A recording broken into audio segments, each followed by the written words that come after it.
By the end of 1944, the German Third Reich was fighting for survival. On both fronts, the situation had turned critical. In the east, the Red Army advanced relentlessly through Poland and the Baltic states, threatening the heart of Germany. In the west, Allied forces, having broken out from Normandy, had pushed across France and the Low Countries, reaching the borders of the Reich. The German army was exhausted, its ranks depleted, its air force weakened, and its fuel reserves dangerously low. Yet Adolf Hitler remained convinced that the war could still be won, or at least prolonged until new miracle weapons could change the balance. He refused to accept the advice of his generals, who urged him to withdraw and consolidate defensive lines. By autumn, the Allied advance had slowed due to stretched supply lines and the bloody setbacks of Operation Market Garden and the Hurtgen Forest battles. Hitler saw in this temporary pause an opportunity, a final chance to strike back. Within the walls of his headquarters, the Führer declared that Germany's fate would not be decided in the east, but in the west. If the Western Allies could be split and one forced to sue for peace, the German army might still halt the Soviet advance. It was a desperate gamble, conceived in isolation but carried out with total obedience. In early October 1944, Hitler announced his plan for a massive counteroffensive through the Ardennes, a region of dense forests, deep valleys, and narrow roads straddling Belgium and Luxembourg. The operation would be known as Wacht am Rhein, Watch on the Rhine. Its objective was bold and audacious, to break through the American lines, cross the Meuse River, capture the critical port of Antwerp, and divide the British and American armies. By cutting their forces in two, Hitler hoped to shatter the Allied coalition and force negotiations that would exclude the Soviet Union. To achieve this, he assembled three main armies. In the north, SS Obergruppenführer Joseph Sepp Dietrich's 6th SS Panzer Army was tasked with the main assault toward Antwerp. In the center, General Otto von Manschuffel's 5th Panzer Army would attack through the rugged central Ardennes. To the south, General Erich Brandenberger's 7th Army would guard the flank and protect the southern approach from Luxembourg. In total, Hitler ordered the concentration of nearly 500,000 men and thousands of tanks, artillery pieces, and vehicles. It was to be a revival of the Blitzkrieg, swift, decisive, and overwhelming. The plan drew direct inspiration from the 1940 invasion of France, which had succeeded through surprise and maneuver in the very same region. But the difference in 1944 was stark. Germany no longer possessed the industrial strength, fuel reserves, or manpower to sustain such a campaign.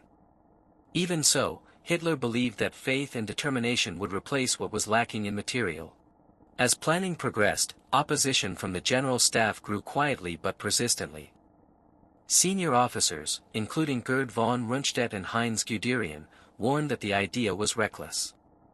The army was stretched thin, the air force nearly crippled, and fuel supplies could not support such a massive offensive. Fearing open dissent, Hitler turned to intimidation.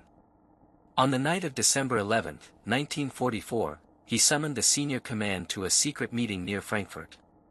Upon arrival, each general was searched by the SS, stripped of his weapon, and escorted under guard to a windowless chamber deep within Ziegenberg Castle. When Hitler entered the room, he appeared energetic and triumphant, a stark contrast to the weary faces before him. He spoke for hours, outlining his offensive plan with conviction, insisting that a single, devastating blow in the West could turn the war around. The generals, humiliated and surrounded by armed guards, dared not contradict him. At the end of the briefing, Hitler demanded that every commander sign a declaration of loyalty to the operation. They did so in silence, aware that refusal meant death. The Battle of the Bulge, the last great German offensive of the war, was thus born not from consensus, but coercion and fear. The movement of men and machines toward the Ardennes began in absolute secrecy. Over 10,000 railway wagons transported troops, tanks, and supplies to the western frontier. Movements occurred only at night. Radio silence was enforced. Orders were delivered by couriers to avoid Allied interception. The deception worked. Allied aerial reconnaissance noted no unusual activity, as even German patrol flights were suspended to prevent detection. Beneath the forests of the Eifel and Ardennes, an immense strike force was taking shape. The German army of late 1944 was smaller than in its earlier campaigns but possessed new and formidable technology. Units were equipped with the Tiger II, King Tiger, and Panther tanks, the most powerful armored vehicles of the war. Infantry divisions received the revolutionary Sturmgewehr 44 assault rifle, an innovation that would influence post-war weapon design. In the skies, the Messerschmitt Me 262, the world's first operational jet fighter, represented the cutting edge of German aviation. On the ground, engineers deployed the deadly V-1 and V-2 rockets, early precursors to modern ballistic missiles, ready to strike Allied cities. Despite these advances, the operations foundation was fragile. Fuel shortages meant that even elite panzer divisions had to rely on capturing Allied fuel dumps to keep moving. Without this, the offensive would collapse within days. Still, Hitler pressed forward. He was convinced that the Western Allies, tired of war and divided by suspicion of the Soviet Union, would break apart under a single crushing blow. The order was given: the offensive would begin at dawn on December 16, 1944. Under the snow-covered forests of the Ardennes, Germany prepared to gamble everything on one final strike. By early December 1944, the Allied High Command believed the German army was incapable of mounting any major offensive. After the liberation of France and Belgium, senior Allied commanders assumed the enemy was exhausted, its reserves depleted, and its will to fight broken. The Western Front stretched from the North Sea to the Swiss border. Along this vast line, General Dwight D. Eisenhower, Supreme Commander of the Allied Expeditionary Force, sought to prepare a final drive into Germany. His subordinates, General Omar Bradley leading the U.S. 12th Army Group, and British Field Marshal Bernard Montgomery commanding the 21st Army Group, were already discussing post-war operations. The Ardennes region, a rugged stretch of forest and hills between Belgium, Luxembourg, and Germany, appeared quiet. The terrain was considered unsuitable for large-scale armored movements, and intelligence reports suggested only minor German activity there. As a result, the American front in the Ardennes was held by relatively inexperienced and understrength divisions. The 99th, 106th, and 28th Infantry Divisions, many of whose men were recent replacements, were spread thin across a 100-kilometer sector. Morale was low. Soldiers were unprepared for the freezing winter that had settled over the region, and many were looking forward to Christmas. To the Allied command, the Ardennes was a place for rest and recovery, not battle. They had no idea that in the forests opposite them, over 200,000 German troops were already in position. Behind German lines, Field Marshal Gerd von Rundstedt and Walter Model oversaw preparations for the offensive, though their authority was nominal. Real control lay with Hitler himself, who dictated both the plan and its objectives. The offensive was divided into three main thrusts in the north. The 6th SS Panzer Army under Joseph Sepp Dietrich would lead the breakthrough, striking toward Liège and Antwerp. In the center, the 5th Panzer Army commanded by Otto von Manschufel would attack toward Bastogne and the Meuse River crossings. To the south, Erich Brandenberger's 7th Army would advance from Luxembourg, protecting the left flank and blocking any American counterattack from the south. Hitler envisioned the operation as a lightning strike, a renewed blitzkrieg. The goal was not to destroy the Allies in battle, but to divide and paralyze them. He demanded rapid movement, minimal pauses, and the capture of key fuel depots to sustain the offensive. The attack front stretched across 140 kilometers, but coordination between the armies would be critical. German staff officers privately feared that poor communications, narrow roads, and the limited supply network would doom the offensive. Yet none dared oppose Hitler's orders. To inspire the troops, Nazi propaganda called it the Weihnachts offensive, the Christmas offensive, portraying it as Germany's final chance to reclaim victory. Secrecy was absolute. Hitler ordered that no operational details be transmitted by radio. All messages were hand-delivered by couriers. Even senior commanders received their attack orders only days before the operation. German patrols along the front were withdrawn to avoid alerting the Americans. Night movements of tanks and artillery were hidden under camouflage nets. Civilian traffic near the front was restricted, and local residents were evacuated.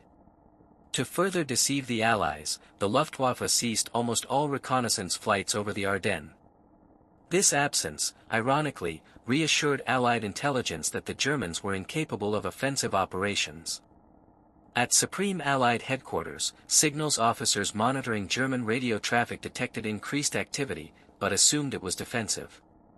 The ultra-decryption teams in England, who had been so effective in previous campaigns, failed to recognize the significance of the buildup.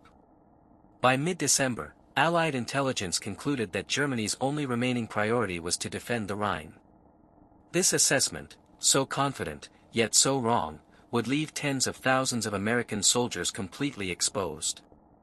When the attack came, it would strike with the force and precision of a thunderclap. The greatest weakness in Hitler's plan was one he refused to acknowledge: fuel. By December 1944, the Reich's petroleum reserves had fallen to less than 20% of wartime needs. Allied bombers had devastated synthetic fuel plants, and trains carrying supplies were constantly targeted. Field Marshal von Rundstedt and General Manschufel warned that the offensive could not advance more than 150 kilometers before running out of fuel. Hitler dismissed their concerns, insisting that captured Allied depots would solve the problem. "Our tanks will drink from the enemy's barrels," he declared. The reality was far more dire. German divisions were issued fuel rations so limited that some tanks could barely reach their starting positions. Armored spearheads would have to rely on seizing American supply dumps immediately after the breakthrough, or risk grinding to a halt within days. This single logistical flaw doomed the operation before it began. Yet within Hitler's inner circle, few dared to point out that an offensive built on the promise of captured gasoline was no strategy at all. Still, orders were final. The code word for attack, Wacht am Rhein, was confirmed. In the snowy forests of western Germany, the men of the Wehrmacht and Waffen-SS prepared their engines, loaded their guns, and waited for the signal to strike. In a matter of days, the Ardennes would erupt into one of the largest and bloodiest battles of the Second World War. At 5:30 in the morning on December 16, 1944, the frozen silence of the Ardennes was shattered by the thunder of artillery. Along a 140-kilometer front stretching from Monschau to Echternach, more than 1,500 German guns opened fire simultaneously. The bombardment lit up the sky as shells rained down on unsuspecting American positions. The opening barrage was followed by waves of V-1 and V-2 rockets, striking towns like Liège and Antwerp, spreading panic among soldiers and civilians alike. For the men of the US V Corps and 8 Corps, it was chaos. Communications lines were cut, units were isolated, and many outposts were wiped out before they could even send word of the attack. Moments later, German infantry surged forward under the cover of the bombardment. Armored columns rolled through narrow forest roads, headlights blacked out, engines muffled by snow. In the north, Sepp Dietrich's 6th SS Panzer Army smashed into the lines of the US 99th and 2nd Infantry Divisions near Losheim and Hofen. In the center, Otto von Manschufel's 5th Panzer Army drove toward Clairvaux and Bastogne, while in the south, Erich Brandenberger's 7th Army advanced from Luxembourg. The Americans were taken completely by surprise. Many frontline soldiers, believing the attack was only a localized raid, held their ground until they were surrounded. Within hours, the German advance had penetrated deep into Allied territory. It was the beginning of what would become known as the Battle of the Bulge, Germany's last great offensive in the West.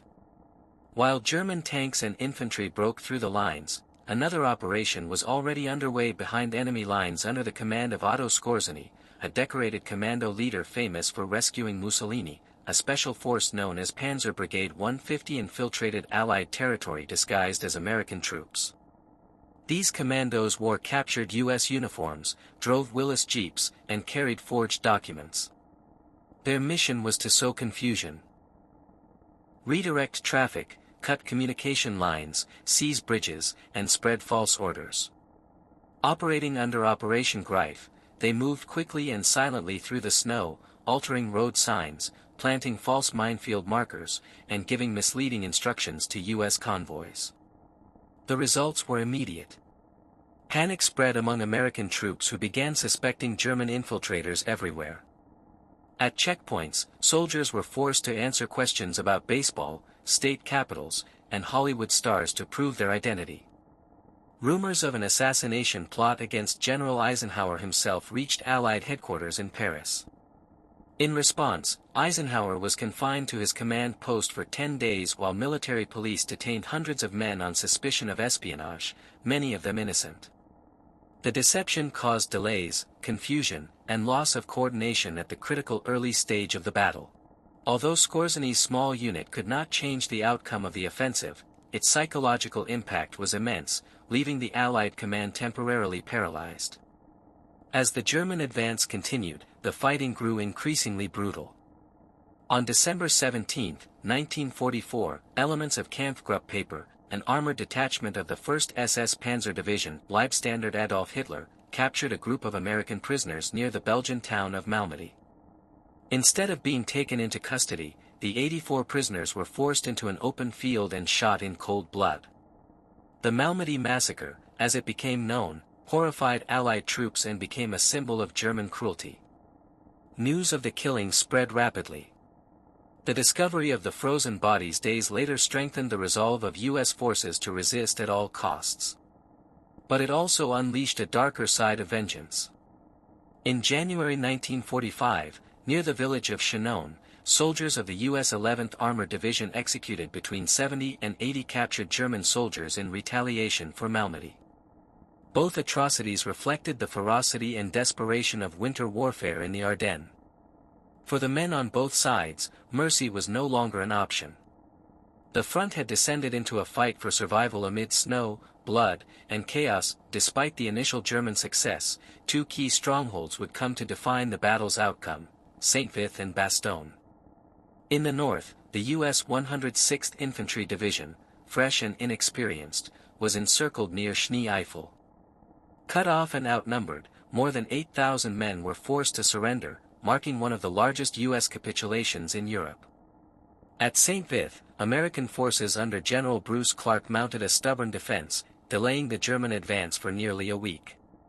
Their resistance disrupted the timetable of Manschaufel's 5th Panzer Army, slowing the push toward the Meuse. Further south, at Bastogne, the 101st Airborne Division under Brigadier General Anthony McAuliffe took up positions around the town, an essential crossroads connecting 7 major roads through the Ardennes. By December 20, Bastogne was surrounded on all sides. The Germans demanded surrender. McAuliffe's famous reply was a single word: nuts.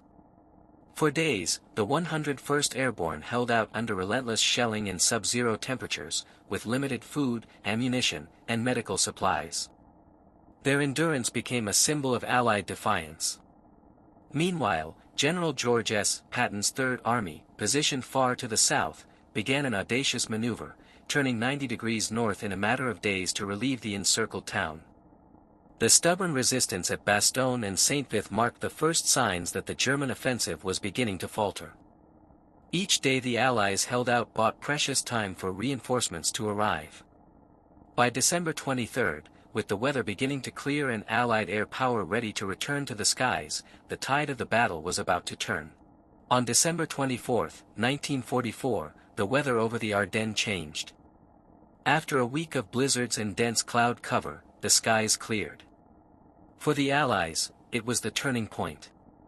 Hundreds of aircraft, P-51 Mustangs, P-47 Thunderbolts, Typhoons, and B-26 bombers, took to the air. Their missions were relentless: to destroy German supply columns, attack convoys, and sever lines of communication. German tanks, stranded on icy roads, became easy targets. Convoys moving through narrow valleys were decimated. Fuel trucks exploded in chains of fire visible for miles. The Luftwaffe, already crippled by shortages and losses, could offer little resistance. At the same time, American C-47 Dakota transport planes flew over Bastogne, dropping thousands of tons of food, ammunition, and medical supplies to the surrounded 101st Airborne Division. For the soldiers trapped in the town, it was a lifeline, and a sign that they had not been forgotten. On Christmas Eve, amid the roar of engines and explosions, men huddled in frozen foxholes shared what little rations they had. Some sang carols in the snow. Against all odds, the defenders of Bastogne still held their lines. The following day, December 25, Christmas Day, the Germans launched a massive assault against the town. Panther and King Tiger tanks rolled toward the American perimeter under heavy artillery fire. But the defenders, supported by accurate anti-tank guns and artillery, repelled every attack. The Battle of Bastogne had become the heart of the Ardennes campaign, a symbol of American resilience and German overreach. While Bastogne held out under siege, General George S. Patton was executing one of the most remarkable maneuvers of the war. In less than 3 days, he pivoted his Third Army, more than 100,000 men and 400 tanks, northward through snow and ice, moving from Lorraine toward Bastogne. The German command never believed such a redeployment was possible under winter conditions. But Patton's troops advanced relentlessly, fighting through ambushes and minefields. On December 26, lead elements of the 4th Armored Division reached the southern outskirts of Bastogne. A Sherman tank broke through the German lines, linking up with the exhausted paratroopers of the 101st Airborne. The siege was broken. Though fighting continued for days around the perimeter, the link-up marked the first major Allied victory of the campaign. The German timetable collapsed. Fuel shortages, logistical breakdowns, and relentless Allied air attacks crippled the offensive. From this moment forward, the Wehrmacht was no longer advancing, it was retreating. Desperate to regain the initiative, Hitler approved a final, massive air operation, Operation Bodenplatte, launched on New Year's Day, 1945. More than 900 Luftwaffe aircraft, fighters, bombers, and jets, took off from airfields across Germany and the Netherlands. Their target, Allied air bases in Belgium, the Netherlands, and northern France. The surprise attack achieved short-term success. Over 460 Allied aircraft were destroyed on the ground. But the cost to the Luftwaffe was catastrophic. Poor navigation, heavy anti-aircraft fire, and Allied fighter response led to the loss of nearly 275 German planes and hundreds of irreplaceable pilots. It was a tactical victory, but a strategic disaster. The operation crippled Germany's remaining air capability. After January 1, 1945, the Luftwaffe ceased to exist as an effective fighting force. From then on, Allied aircraft ruled the skies unchallenged. In the weeks that followed, the German offensive collapsed. Patton's Third Army and Montgomery's 21st Army Group counterattacked from opposite flanks, squeezing the German salient back toward the starting line. By January 15, the Allies had recaptured St. Vith and Houffalize. The Meuse River line was secure, and German units were in full withdrawal. The once mighty 6th SS Panzer Army and 5th Panzer Army retreated under constant air and artillery attack, abandoning tanks for lack of fuel. The final German positions in Belgium were evacuated by January 28, 1945, ending the Battle of the Bulge. The cost was staggering. Germany lost nearly 80,000 men, killed, wounded, or captured, and the majority of its remaining tanks and aircraft. The Allies suffered similar casualties but could replace every loss, Germany could not. Hitler refused to admit defeat. From his bunker, he raged against his generals, claiming betrayal and cowardice.